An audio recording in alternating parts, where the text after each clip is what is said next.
My name is Sarah, and I'm 37 years old. I married my husband Alex last year, and we bought a house together. Alex is 10 years younger than me. Honestly, I never thought I would marry someone so much younger. When we first started dating, I thought we'd eventually break up. But before I knew it, we were planning our wedding. Even when he proposed, I asked him if he was really sure about marrying me. But Alex said, "I'll always take care of you, Sarah, so please marry me." I couldn't believe how lucky I was to be with someone so kind. However, our married life wasn't all perfect, and we didn't get a lot of time to ourselves. Alex's mom, Julia, didn't like our marriage at all. She said, "My own son, Alex, is going to leave me, his mother, for that woman." Julia didn't like that I was 10 years older than Alex.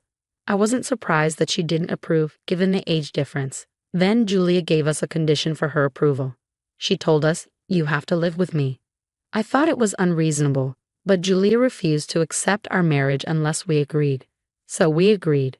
At that time, Alex couldn't just ignore his mom. "You know, my mom raised me on her own," he said. I understood that he felt he owed her, since she raised him alone. I was grateful to her for that and wanted to take care of her in return. I couldn't stand in the way of the bond between Alex and his mom, so we decided to live together. I wanted Julia to see us as a normal married couple and approve of our relationship. We moved into the house we had bought, hoping things would get better with Julia. But we were wrong. "Sarah, can't you do the housework properly? What have you learned at your age? This is why I don't like women who are older than Alex." Julia's bullying got worse. Like Alex, I worked long hours, so I didn't have much time to do all the housework. I tried to explain, "I work just like Alex, so I can't do everything perfectly." But she just said, "You always argue with people older than you. You're such a bossy wife." Every time I argued back, it seemed to make her angrier, and the bullying got worse. Alex would step in and say, "Mom, stop talking to Sarah like that." He always defended me. Julia would act surprised and say, "Alex, you never used to be like this. It's all Sarah's fault you're not listening to me." She would cry and glare at me, clearly upset. "This is all your fault. I don't understand why Alex married you," she would say every time. It felt like I was living in a soap opera where the wife is always bullied by her mother-in-law. I guess Julia was upset that her son married someone much older than him, and it seemed like she enjoyed bullying me. Day by day, Julia became more spoiled and out of control. I had taken care of my grandmother before, and I had no experience with taking care of a baby, so I was struggling. "I'm sorry, Sarah," Alex would say. "It's okay. Thank you for always supporting me." I really felt bad for Alex. His own mother was bullying the woman he loved. Alex, who cared about me so much, tried many times to get Julia to move out. But I couldn't agree. I felt sorry for Julia, even though she treated me badly. I thought if I just put up with it, maybe she'd change one day. But Julia's verbal abuse didn't stop. On our first New Year's Day after we got married, we went to a relative's house. Julia, who usually never left the house, was excited to talk to everyone. She always makes excuses saying she's working, but really she doesn't do anything. And she leaves all the housework to me. Can you believe it? If this happened in our day, it wouldn't be acceptable. I don't know what kind of common sense she has, Julia said, bad-mouthing me to everyone. I could hear her talking loudly from the kitchen. One of Alex's relatives, Emily, noticed and said, "Sarah, it seems like you're having a tough time, huh?" "Yes, well, I'm getting by," I replied. "Living with Julia isn't easy, especially with how she's acting," Emily said. "You're right," I said, without thinking. I finally admitted how I was feeling. "Why don't you talk to Susan about it?" Susan is Alex's aunt and Julia's sister. She's older and has always been kind and reliable. But would she even listen to me complaining about her own sister? I thought to myself.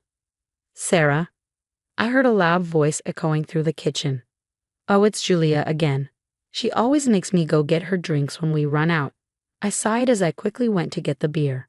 Julia was in the middle of talking to her relatives and seemed a little drunk.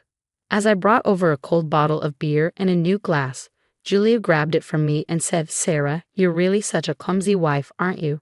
She glared at me. Why would she say that? I thought.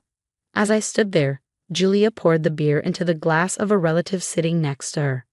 "Isn't it normal to pour drinks into empty glasses? This is what you always lack, Sarah. You're so useless and poorly raised." Julia's words made everyone around feel uncomfortable, but she didn't care at all.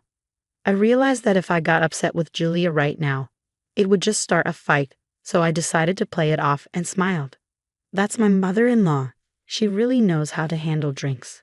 I learned so much from you, Julia. I used my usual fake smile. Julia smiled widely, clearly thinking that what she had done was impressive. She seemed satisfied now. Sarah, are you okay? It was Susan, looking at me with concern, noticing how exhausted I looked. I'm so sorry about my sister. She's always so hard to deal with, right? Oh, I know. I tried to deny it, but to be honest, I was so fed up with Julia that I couldn't lie convincingly in front of Susan. Living with Julia is tough, I admitted. It really is, Susan agreed. Julia doesn't seem to like you at all. I sighed and shared my frustration with Susan. Susan listened to everything I said and finally said, "If you ever have problems, you can always talk to me." Her kind words really moved me, as if she were like a real mother to me. Yes, I have a kind ally who will help me when things get really bad. I felt a little better, and that made it easier to get through the rest of the New Year's holiday. Thank you, and I'm really sorry for what happened, Sarah. I'm sorry about all the things my sister has said to you. Oh, it's okay. Julia was drunk, so I tried to tell myself that she just got carried away. But I was being too naive. Julia's verbal abuse didn't stop, and any attempt to argue back made things worse. Alex's relatives like to hold family events, and they usually get together whenever they can. Julia would always force me to go and help out every single time. Alex would tell me that I didn't have to go if I was busy, but Julia would insist, and every time, I end up getting verbally abused by Julia. Sarah, don't get all high and mighty just because you have a job. A wife should always stay behind her husband and quietly support him. You think you're equal to Alex, but he's a better man than you. You don't understand anything, she would say. Julia would publicly humiliate me in front of the relatives again. What's wrong with me working? What's wrong with being at the same level as Alex? Alex tried to warn Julia many times, but I felt so awkward being the center of attention at these lively gatherings. All I could do was sit in silence and listen to Julia's cruel words. Then one day, Julia said something so hurtful that I knew I couldn't live with her anymore. It was during another family gathering, and as usual, Julia was being verbally abusive to make herself feel better. What on earth does Alex see in Sarah? I should have never let him marry her. Julia said while drinking with the relatives. She can't even have kids, so what's the point of them getting married? Don't you think so? She asked in a snarky tone, trying to get others to agree with her. I felt like the air went cold. Alex's hand, holding his drink, began to shake, and I dropped the tray I was holding onto the floor. What did you just say, Mom? Alex asked quietly, trying to hold back his anger. What do you mean? I just said that if she can't have kids, what's the point of your marriage? I mean, isn't it true? A 37-year-old woman is practically giving up on having kids, right? I was against the marriage because of that, but you wouldn't listen to me. It's too late to regret now. I couldn't believe what I was hearing. Alex and I definitely wanted children. Sure, I was almost 40, so my chances of getting pregnant were slim, but I still wanted his child. I had just started going through fertility treatments, but I hadn't told Julia about it. I knew if I did, she would just criticize me even more. Sarah, let's get this straight once and for all. If you don't want kids, then you should just divorce Alex. He's still young, so he can start over whenever he wants, okay? That's when something inside me broke. The patience I had built up all this time snapped with those words. Kids and divorce. You really hate me, don't you, Julia? Yeah, I do hate you. I hate you so much, Julia said with a smile, looking at me. Okay then, well, if that's how you feel, we're not living together anymore. Could you please leave my house, Julia? What are you talking about? You're crazy. You're joking in front of my relatives, and it's ridiculous. I'm not joking. You can't stay in our house anymore, I said firmly. The atmosphere shifted immediately, and all the relatives quickly stepped back. What are you talking about? Well, if you hate me so much, why are you still living in our house? You have no right to make me leave. Oh yes, I do. This house is mine. It's up to me whether I let you stay or kick you out, Julia. Julia looked completely shocked. Wait a minute, Alex. What is all this about? Julia asked Alex for help. Mom, I've told you so many times, haven't I? Don't treat Sarah like that, Alex said coldly. I told you Sarah built this house on her own, didn't I? Why can't you remember something so simple?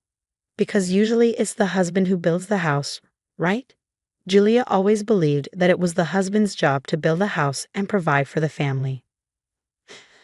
Alex sighed and said, I didn't want to move in with you, Mom, but Sarah insisted on having you live with us, so I went along with it. But enough is enough. If you keep making fun of my wife, even if you're my own mother, I won't stand for it. Julia, with tears in her eyes, argued, Excuse me? No way. You're joking, right, Alex? Aren't you on my side? Your side? I'm more like your enemy now, Mom. I can't believe you're my own mother, and you're treating my beloved wife like this. Oh, Alex, why? Julia burst into tears, trying to hold on to Alex, but it was already too late. I'm sorry, but please pack your things by the end of this week, I said. Julia looked at me, defeated. No way. Sarah, please wait. I'm sorry for everything I've done. Let's just live together happily again, okay? She pleaded, acting like nothing had happened. I can't do that. I can't live with someone who doesn't appreciate anything. No, please. I want to continue living with you both. Julia begged. No, please stay away from me and get out of my house as soon as possible. I am the one in charge here, I said with no hesitation. Mom, this is how it is. Get ready to leave. We won't be helping you anymore. Julia heard her son and daughter-in-law demand she leave the house, right in front of everyone. A few people felt sorry for her, but most knew exactly how she had been treating us. Good job, Sarah, said one of the relatives. Thank you, I replied. It was Alex's Aunt Susan who came over next. Actually, this whole idea was mine. We needed to teach my sister a lesson. Sarah, you did a great job. Alex, you need to protect your wife, Susan said. Aunt Susan, thank you for helping me protect Sarah, Alex said. Susan and I had been talking a lot. Whenever I couldn't take Julia's abuse anymore, I would talk to Susan. She always gave me kind support. But won't it cause you trouble, Susan, from now on? I asked. It's okay. Don't worry. I'll be keeping an eye on Julia from now on. You two just focus on your life, she reassured me. Thank you so much. I can't thank you enough, I said. We told Julia she had to leave, and Susan was the one who firmly made Julia leave, even though she resisted. You did this to yourself. Think about everything you've said and how you hurt people, Helen said. Susan came to pick up Julia, and that was the last time she was in our home. Apparently, Julia went to Susan several times after that, asking if she could convince us to take her back. But Susan just shouted at her, Enough. Think about how they feel. They don't want anything to do with you anymore. Julia cried like a child and bitterly said, That woman brainwashed my son and took him away from me. After Julia was kicked out, she started living on her own. I don't know where she went, but I don't need to know. We also moved out of our home. Alex had just been transferred for work, and I had also submitted my own transfer request. The house had been built with my parents' inheritance, so there was no mortgage and it was easy to sell. We made a profit from the sale, which made life a little easier. If Julia ever visited our old home, she'd probably feel lonely and hopeless. We knew this, so we chose to part ways. Sarah, I'm home. Welcome home, honey. I greeted Alex at the door, holding my big stomach. I'm excited for our baby. I'm finally going to be a dad. I'm counting on you, sweetie. Soon we'll be parents. Alex is determined to protect me, even if it means cutting ties with his own mother. No matter what happens, we'll get through it as a couple. I'm so glad I married him. I truly believe that with all my heart.